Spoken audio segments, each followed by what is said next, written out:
Good morning, everybody. I am mining some shooting stars right now, and I want to talk about my overall thoughts on the buff that it got last week, and just talk a little bit more about mining in general and maybe some potential balancing changes. I'm going to bring up a Reddit post right now that is covering the balance of shooting stars, which was from Mr. Link Addict, and he says, with the release of the Shooting Stars update on Wednesday, a lot of discussion has been generated around the topic, from things like stars causing world lag to people praising mining as finally being good, and some claiming the method is overpowered. This post will focus on the balance of shooting stars with regards to XP per hour and effort level required. At this point, it is widely accepted within the OSRS community that higher effort methods should almost always result in higher experience gains. To look at how shooting stars fits within the mining ecosystem, let's first take a look at some of the more popular ways to train mining. Experience values in this table are taken from the OSRS wiki. Okay, so as we see, shooting stars, and this is very accurate, it's roughly 25k to 30k mining XP per hour based on the star size. The effort is very low, which is it is the very lowest possible thing. I mean, truly, I have just clicked on this brand new tier 1 star. I mean, it was just a tier 2 and it just turned tier 1. I will literally sit here for 15 to 20 minutes without clicking again. And I'm getting Stardust, and I'm getting Crystal Shards, and I'm getting Clue Scrolls, and I'm literally doing nothing. Anyway, and of course, you only get Crystal Shards if you're in Prif. I am in Prif right now, so which is why I didn't scout this. I just looked at the star mining Discord, and I go to the Prif ones, preferably. Okay, so let's go back to the Reddit post real quick. Motherload mine is 30k to 53k. Now, of course, these are all estimates. These are not like the guaranteed super sweatiest methods. I believe in every single one of these, you can actually get slightly higher if you're going to sweat. Amethyst, of course, if you wanted a 3-tick Amethyst, you also get higher. You get about 40k.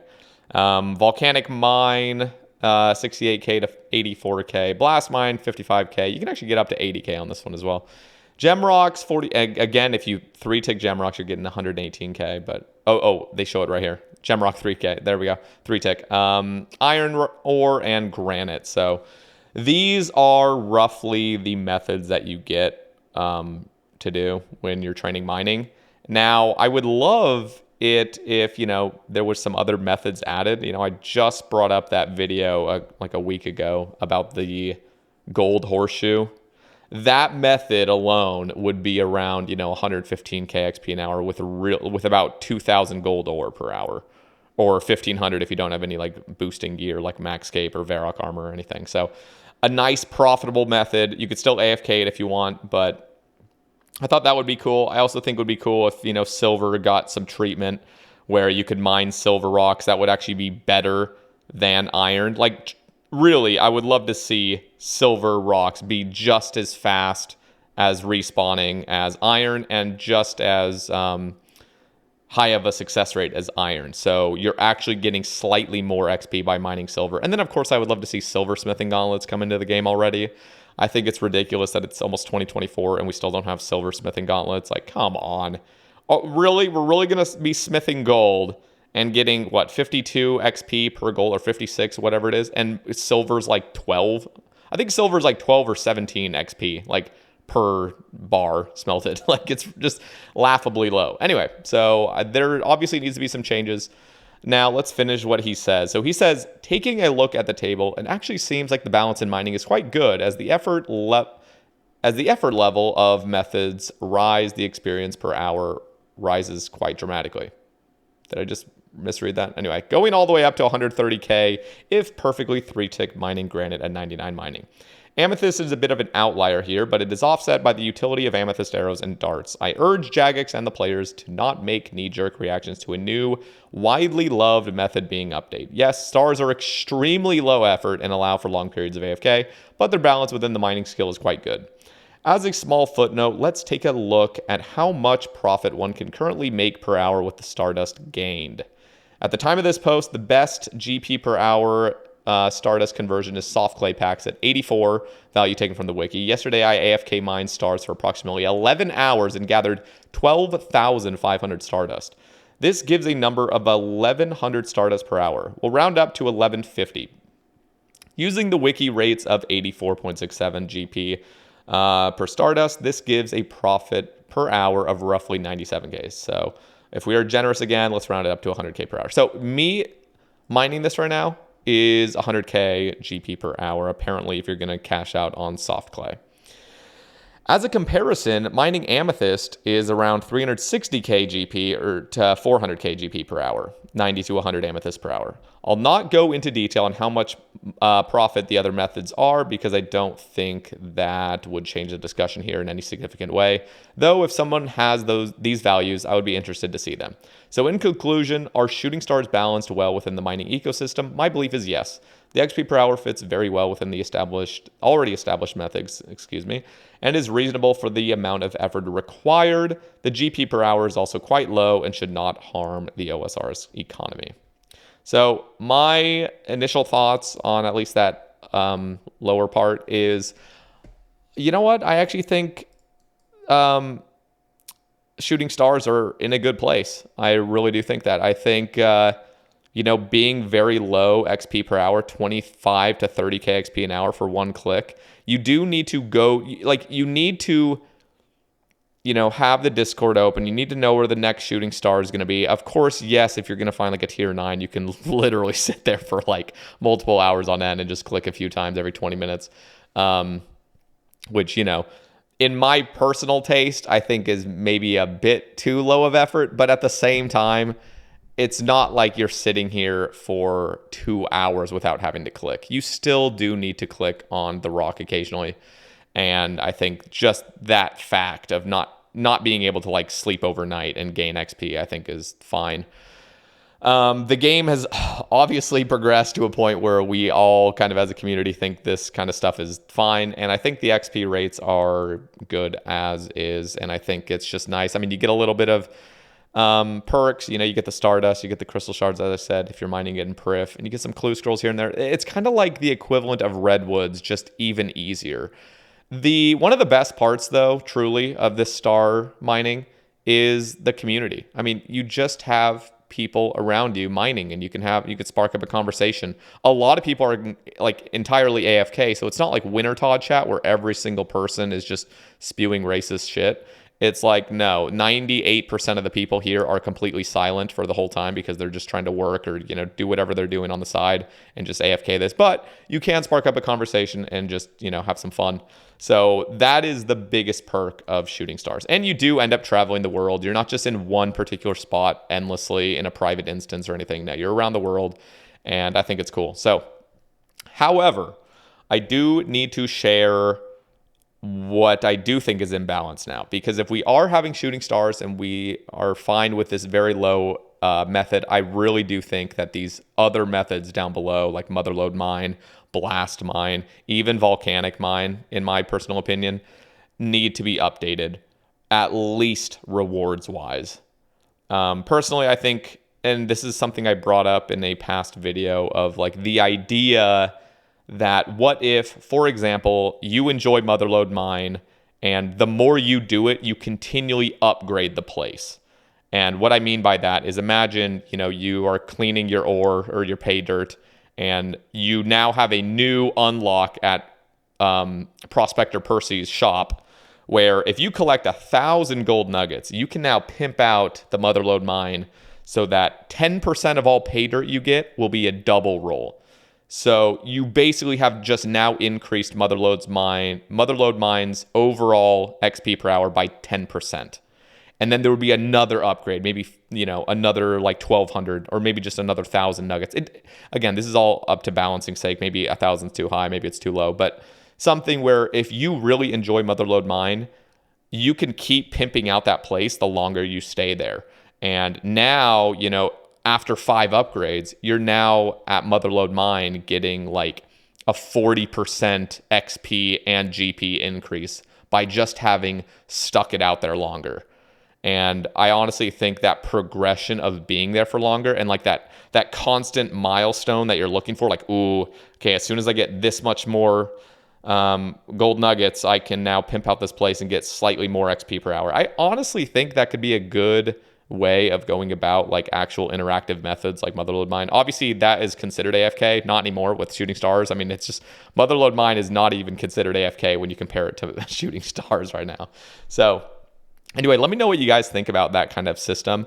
I would also say the same thing with Blast Mine, for example. Like Blast Mine literally needs to be higher XP per hour. I truly think that. I think the rewards are in a decent place. At 99, you get about 1 mil GP per hour if you're like super efficient, which is not hard to do by any means. It would be cool though to have like a shop that's, there's an upgrade now. Like as you do Blast Mine, you are getting points accumulated or something, and then you can spend those points at the Blast Mine shop, and there would be an upgrade that's saying, hey, spend 250 points, and now your excavations of the rock are now increased by 1 tick or 2 ticks, and that would progressively get faster. So at the very maximum, you've now slashed the time in half of all your excavations. So it's not like a direct double XP, because there's more to it than just excavating the rock. But at least the excavation process has been shortened dramatically, and now you're getting that benefit of just higher XP and higher GP per hour. But there is that also it's not even really a downside. It's actually almost more engaging in a way. Like you're spending more dynamite, you're getting more XP per hour, you're getting more GP per hour, but you have to be slightly more attentive. I mean, very slightly, because the place already isn't that AFK. So again, one of those things that I just think would be really cool. That if you enjoy Blast Mine, you could sit there, get these rewards, and feel like you're constantly progressing. That's one of the coolest things about PVM in general, is like you're doing the fight. Let's just say you're like a mid-game Iron Man and you're killing Sarachnis. Then you go somewhere else and you get some upgrades. And then you go back to Sarachnis and it feels more like a breeze. You're like, okay, like I've gotten some upgrades. This place, I'm getting more kills per hour. I'm getting more loot per hour. Like this feels better. And, we could have another like a separate discussion entirely on further upgrades with equipment when it comes to skilling, like pimped out. Like I really like what they did with like expert mining gloves, for example. Who knows if we could have like more tools and stuff, but I'm going to leave that discussion aside right now and let's just pimp out the mini game itself and pimp out, how much better that mini game can become just by doing it for longer. The same thing would go with Volcanic Mine. Who knows? Maybe there could be some upgrades, like just very simple. Like you now have a 10% shot of getting a double mine whenever you're mining. So it's just small little upgrades. Now, of course, Volcanic Mine does need to be a little bit more carefully balanced, simply because there are like 1+1 methods and things that already can get you to like 105k XP per hour, I believe. So we got to be a little bit careful, just so we're not like encroaching on these like super high, effort methods. However, with the introduction of something like a gnome cube, which I know I've brought up like 7,000 times at this point, but I'm going to continually bring it up. So if there were something like a gnome cube, which just drastically reduces the wrist pain associated with long hours of trying to tick manipulate, if we could just simply agree as a community that this would be a healthy update, because I've painted out the arguments of really all the benefits of it and the very little downsides, if any. And the downsides are really all just purist elitist takes, in my personal opinion. So if we could, just see that how much of a benefit a gnome cube could be, then we really could kind of slightly encroach on these methods of, 130k XP per hour, because these 3-tick mining methods wouldn't be quite as daunting and painful to execute continuously.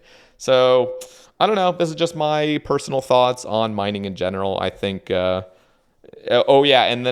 as I said earlier, with gold mining, if that was introduced and, we just had a full rebalance of how those rocks work around the world, that would be another method that's like 115k XP per hour. Silver, if you wanted to 3-tick silver and they acted exactly like iron rocks with just a maybe very, very slightly less success. So iron rocks at a certain point are 100% mining success rate. Silver could be like 98% or 99%. So it's not quite as high, but if you were to choose to mine silver, I believe iron rocks are 35 XP and silver's 40 XP. So iron, it says here, is 80k XP per hour. I could imagine silver being about 84, maybe 85k XP per hour. And then, of course, with the release of silversmithing gauntlets, that would actually give a use to mining silver, especially if you're like an Iron Man. Anyway, I'm just throwing out thoughts here. So let me know what you guys think down in the comments.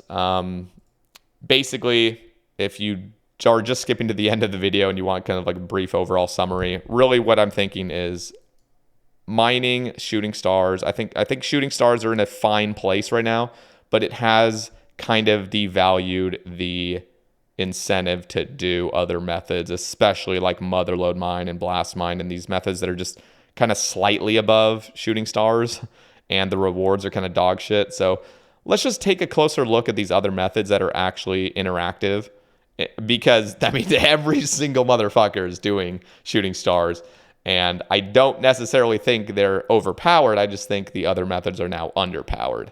So let me know what you guys think down in the comments. And yeah, I will probably have a follow-up video potentially based on your guys' feedback. And yeah, just let me know what your guys' thoughts are overall on mining and overall on shooting stars. Anyway, take it easy, guys. I'll catch you in the next one. Peace.